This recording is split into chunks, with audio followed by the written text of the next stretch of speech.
Well, my parents, they exposed me to a lot of music early on. My dad, Elvis freak. My mom, she was the one who introduced me to Led Zeppelin, Pink Floyd, and Yes, and stuff like that. Pat Metheny, all kinds of good stuff. But the first band that I felt this instant connection to was Rainbow, Ritchie Blackmore's Rainbow. That was the band that kind of did it for me, and that's what led me to want to play music. I didn't think it would be a bass. That happened by accident. I had a couple buddies, one was a drummer, one was a guitar player. And they needed a bass player. I think that's how most bass players are born. So I begged my dad for a bass guitar. He knew I was a Ritchie Blackmore fan, so he was kind enough to buy me a Fender Squire, that cream color with the white pickguard. I thought it was the coolest thing ever.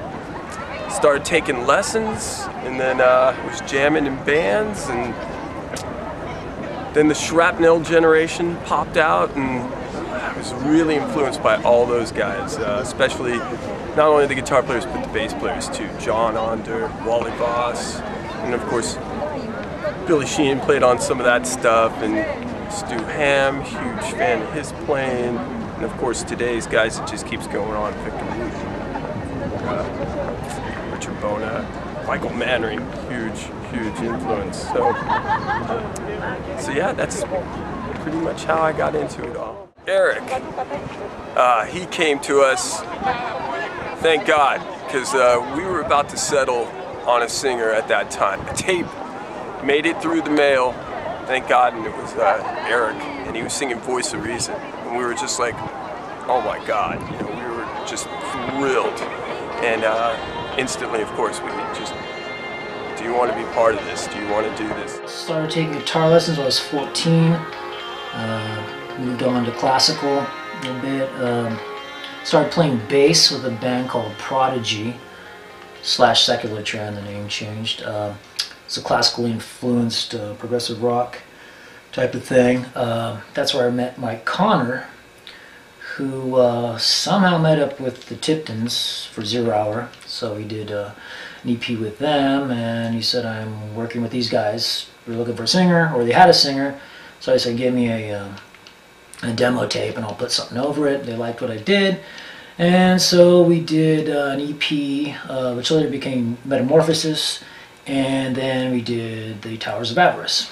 Influences, Judas Priest, Sad Wings of Destiny, Yes, Close to the Edge, Peter Gabriel with Genesis, Dio, especially with Elf, and of course with Rainbow.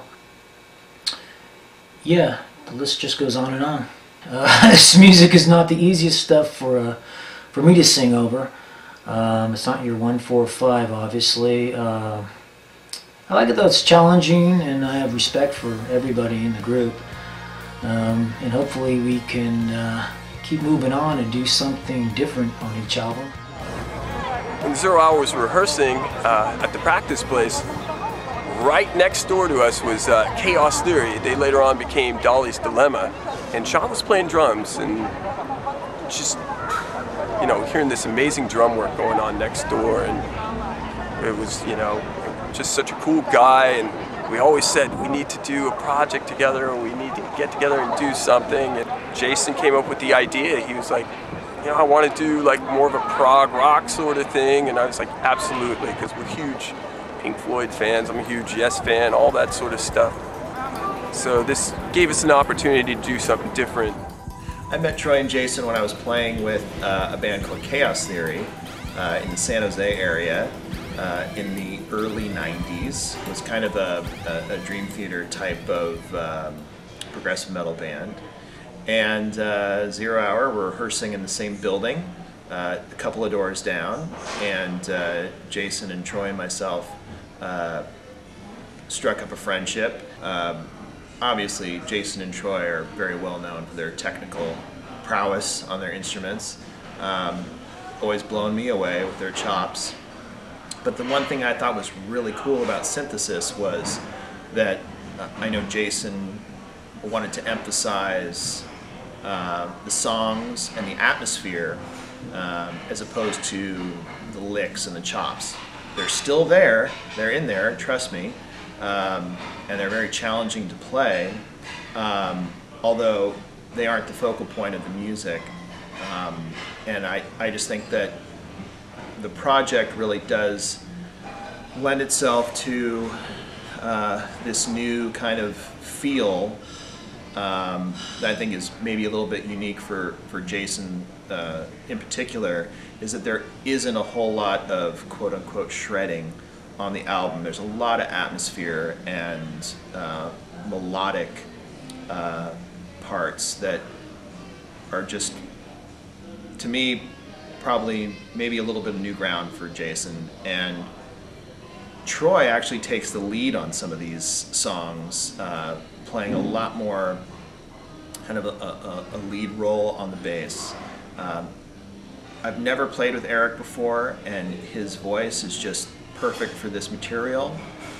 He sounds great, very emotive, and I think all the pieces just kind of fit together well. I think it comes together in a really great package.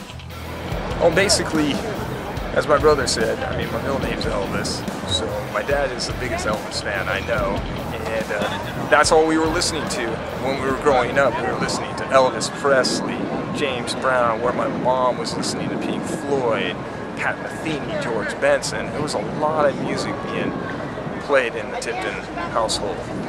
And so we didn't watch a lot of TV, it was just always music. And then what I would do is grab a tennis racket, I think a lot of us do, and we just start jamming on it, thinking we're the next David Gilmour, Jimi Hendrix. And my brother would do the same, and we'd grab pots and pans and just jam on everything. And yeah, I knew right then and there I wanted to do music. And when my brother, he got a bass, and I was playing piano. In the early stages, I went to the school bands. I was playing like French horn, baritone, all the free instruments you pick up over at school. Nothing cool. And then I took piano lessons, and that was cool. But it was just, I always knew that I wanted to play guitar. Guitar was my instrument. And just listening to Ritchie Blackmore, David Gilmour, my first album I bought was a Jimi Hendrix Experience, and just listening to those riffs that guy had and the playing, it was just absolutely amazing. So I knew right then and there, it's like, this is what I want to do. And then I got a guitar, and my brother always kept saying, you're not serious, you know, because he was well ahead of me, and everybody wanted him and their bands. I'm like, man, we just got to do something together. Eventually, I got good enough where I guess I got his approval, and we started 0 Hour, and it was great because we've had such a great ride with that one.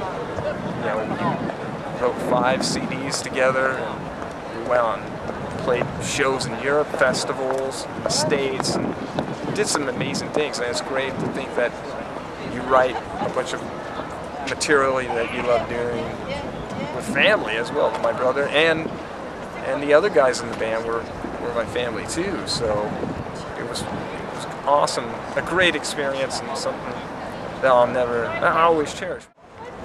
The recording process was definitely different for this band, because usually we just always jammed in one room with 0 Hour, and we would come up with material like that. But knowing with the situation with my brother, with his arms, having the ulnar nerve entrapment surgery, and then I got my own studio, and then knew that this would be the way to start doing the writing process for Cynthesis, and I always wanted to go into a prog rock element, where it's still got its metal elements, but it's definitely more prog driven. You know, it was a cool process, you know, getting the guys in the band, because I always was a big fan of Eric and what he did for 0 Hour, and it just seemed time. I wanted to contact him and say, hey man, you know, I want you to do this because this music was fitting, you know, doing the prog rock style, and you know, and then getting Sean in there with his great feel for progressive music, and he's an amazing drummer, and then Troy. So it was, I contacted Eric, he was super stoked to do it, and it was great because then like a week later, my brother and I ran into him at an Iron Maiden show. We were in the same row. Here he comes up, and we hadn't seen him in 5 years, I would have to say.